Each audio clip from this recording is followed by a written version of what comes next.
오늘 클로즈업 TV에서는 회를 거듭할수록 시청자들의 관심을 더 많이 받고 있는 드라마죠. 수목 드라마 공주의 남자에 대해서 말씀 나눠보겠습니다. 네, 이 공주의 남자 어떤 이야기로 시청자들의 관심을 끌고 있는지 또 아쉬운 점은 없는지 좀 얘기를 나눠볼 텐데요. 도움 말씀에서 충남대학교 윤석진 교수 모셨습니다. 어서 오십시오.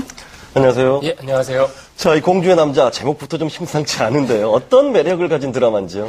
일단 공주의 남자 같은 경우는 굉장히 오래간만에 보는 정통 비극이라고 할 수가 있습니다. 그게 요즘 주로 이제 좀 가벼운 내용을 많이 다루는 드라마들이 일반화되어 있는데 그 와중에 역사적 사건과 역사적 인물, 정사에 기록되어 있는 어떤 그런 일들을 가지고 여기에 야사에 기록되어 있는 내용들을 결합시키면서 굉장히 흥미롭게 이야기를 풀어나가고 있는데 특히 아버지 세대의 어떤 정치적인 권력 쟁투 과정 속에서 희생되고 있는 자식 세대의 정말 안타까운 사랑이라고 하는 이런 이야기 구조를 가져가면서 남성적인 복수극과 그리고 또 여성적인 로맨스 이런 부분들을 굉장히 잘 결합한 부분을 좀 먼저 매력으로 꼽을 수 있을 것 같습니다. 그렇군요. 안타까운 사랑이라는 대목에서 기획 의도가 이 로맨스 사극을 표방하고 있는데 기존의 역사 드라마하고는 어떤 차이가 있습니까? 일단 기존의 역사 드라마가 정치적으로 해석되는 여지가 굉장히 많았는데 그런 어떤 정치를 중심으로 한 거대 담론 아니면은 개인의 일상사라고 하는 부분들을 좀 집중적으로 다루는 미시담론 이렇게 두 축으로 양분이 돼 있었는데 공주의 남자 같은 경우는 그 두 가지를 결합시켜서 새로운 어떤 역사 드라마의 유형을 좀 만들어내고 있다라고 하는 점을 좀 꼽을 수가 있을 것 같습니다. 특히 왕위 찬탈을 욕망하고 있는 수양대군과 그리고 그것을 저지하려고 하는 김종서의 정치적 대립이라고 하는 구도를 초반에 깔고 가면서 이들의 자녀 아들과 딸들이 엮여 들어가는 어떤 그래서 이들의 사랑을 굉장히 안타까운 비극적인 그런 운명으로 바꿔나가는 지점들이 굉장히 좀 주목할 만하게 형성화가 돼 있고 또 기존의 역사 드라마들이 주로 역사 드라마에서 여성을 다루는 방식들은 그냥 좀 주변부적인 그런 경우들이 많았는데 이 공주의 남자는 제목에서 이미 알 수 있는 것처럼 궁궐 내에서 또 기존에는 별로 주목받지 못했었던 공주를 중심에 내세우면서 이들의 관점에서 이 비극적인 사건들을 다시 재구성하고 있다라고 하는 부분들이 굉장히 흥미롭습니다.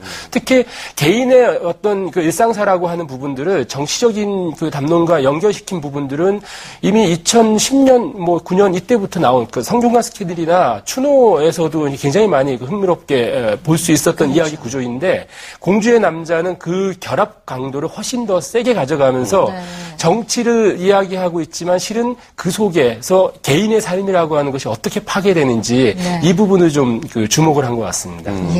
좀 새로운 내용들이 많이 가미된 사극이 아닌가 싶은데요. 한편 시청률을 보면 처음보다는 뒤로 갈수록 뒷심을 발휘하고 있지 않나라고 생각이 듭니다. 그 이유는 어디에 있다고 보시는지요?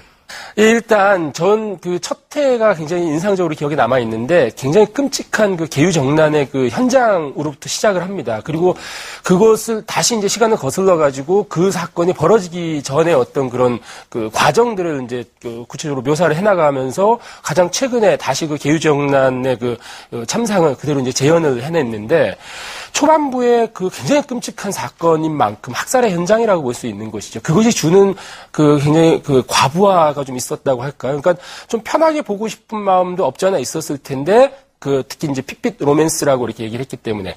그런데 아주 굉장히 끔찍한 학살 현장으로부터 들어가고 이것이 과거의 어떤 역사 드라마에서 참 많이 다뤄졌던 그런 사건이었거든요. 그래서 그 부분이 좀 흥미를 잡지 못했던 것 같았는데 이게 계유정난 그 자체가 아니라 그로 인해서 벌어지는 굉장히 비극적인 사랑이라고 하는 것이 계속 이제 촘촘히 축적이 되면서 이런 상황 속에서 이들이 어떻게 이 사랑을 지속시켜 나가고 또 그것이 어떻게 비극으로 끝나게 될까라고 하는 거에 대한 관심들이 점점 고조되고 있는 것 아닌가라는 생각을 좀 해야 됩니다. 이 시청자들의 관심을 받는 대목이 바로 앞으로 어떤 이야기가 전개될지 궁금증을 자아내게 한다는 말씀인데 그렇다면은 이 시청자 단체나 전문가들은 이 공주의 남자를 어떻게 보고 있는지 화면을 통해서 알아보겠습니다.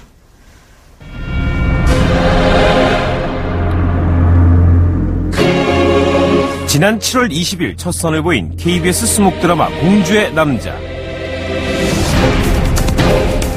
이 드라마는 역사적인 사건에 둘러싸인 두 남녀의 비극적인 사랑을 그리고 있는데 조선판 로미오와 줄리엣이라는 로맨스 사극을 표방하며 시청자의 관심을 끌었다.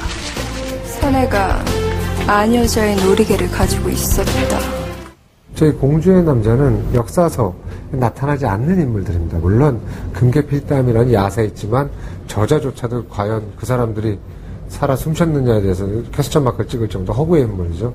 그 허구의 인물들을 통해서 그 시대의 정치적 사건들을 따라서 보여주고 그 무대 속에서 우리의 주인공들이 얼마나 아름답고 애절한 사랑을 했는가, 또 그들의 욕망조차가 우리들이 가지고 있는 사랑에 대한 본능적 욕구와 그다지 다름없었고, 또 우리들보다 더 처절하게 그 사랑을 쟁취하기 위해서 노력해왔고 심지어는 목숨까지 바쳤다는 그런 아름다운 이야기를 하고 싶었던 게 바로 이 드라마의 기획 의도입니다. 수양, 지하에서는 내 놈을 용서치 않으리라. 공주의 남자는 수양대군이 조카 단종의 왕위를 빼앗기 위해 김종서를 무참히 살해한 사건인 계유정난을 배경으로 하고 있다. 대체 무슨 궁금이랍니까? 이야기는 수양대군과 김종서의 정치적인 대립과 두 인물의 자녀인 김승유와 세령의 운명적인 사랑이 얽히면서 이어지는데, 이 드라마는 역사적 사실과 상상력으로 만들어낸 허구가 적절히 어우러지면서 극적인 재미를 이끌어내고 있다는 평가를 받고 있다. 은밀한 데를 배주신다 하여도 소신은 흔들리지 않사옵니다. 계유정난이라는 큰 사건의 중심에 있는 수양과 김종서의 아들에 대한 그 가문이 자식에 대한 사랑인데요. 자칫하면 뻔한 스토리로 될 수 있겠지만 현대의 극에서의 즉흥적인 사랑, 가벼운 사랑이 아닌 이 사극만의 절제된 감정, 이런 감정 표현에 의해서 그 주인공의 사랑이 더 애절하고 안타깝게 느껴지는 것 같습니다. 이 드라마를 보면은 수양대군과 김종서의 그 부모님 세대가 나오고요. 또 김승희와 세령 낭자의 자녀들 세대가 나오거든요. 근데 이제 부모님들은 권력을 갖기 위한 치열한 투쟁을 하는데 반해서 자식들은 순수한 사랑을 이어가고자 이제 노력을 하고 있는 그 갈등 구도가 대립하는 것처럼 보여서 시청자 입장에서 볼 때는 긴장감도 갖게 되고요. 또 저런 순수한 사랑을 자녀들이 하고 있구나, 그런 거에 대해서 굉장히 흥미로운 점을 발견할 수가 있었어요. 공주의 남자는 회를 거듭하면서 더욱 흥미로운 이야기로 시청자들을 사로잡고 있다.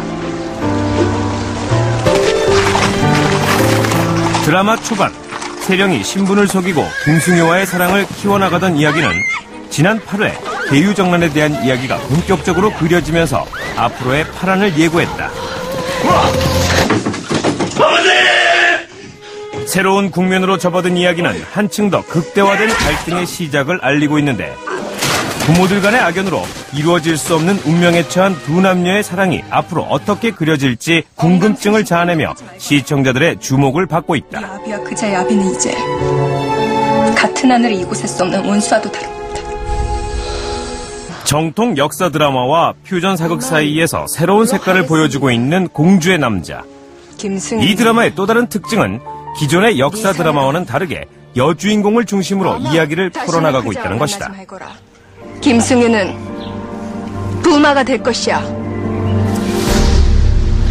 죽은 자를 어찌 염려? 제목에서 엿볼 수 있듯이 이 드라마는 공주라는 인물을 전면에 내세우고 있는데, 특히 자신의 사랑을 지키기 위해 적극적으로 행동하는 세령이라는 인물이 기존 사극에서 보지 못한 캐릭터로 참신하다는 것이다.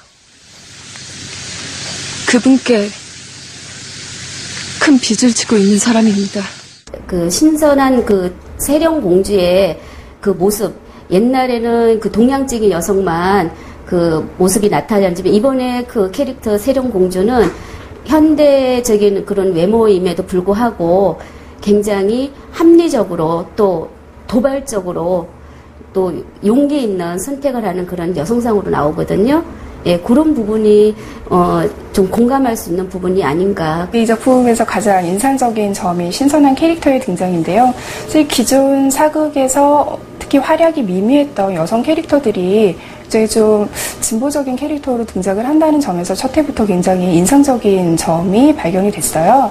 그래서 세령과 경혜공주라는 캐릭터는 어떻게 보면 어떤 여성이라는 제한적인 운명을 굉장히 갑갑해하고 그것을 벗어나고 싶어하는 그런 캐릭터로 그려지고 있고요.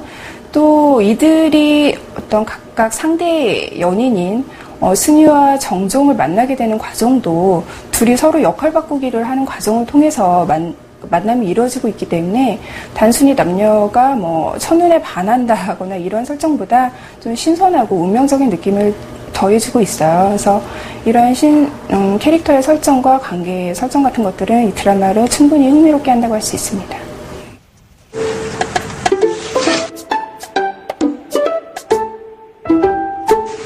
역사적인 사건과 상상력으로 만들어낸 두 주인공의 사랑 이야기를 절묘하게 섞어낸 공주의 남자는 짜임새 있는 이야기와 빠른 전개로 극의 몰입을 한층 더 높이고 있다. 뿐만 아니라 영상미가 뛰어나다는 평가도 있는데 아름다운 색채의 감각적인 영상이 드라마의 완성도를 높이고 보는 재미를 더하고 있다는 것이다.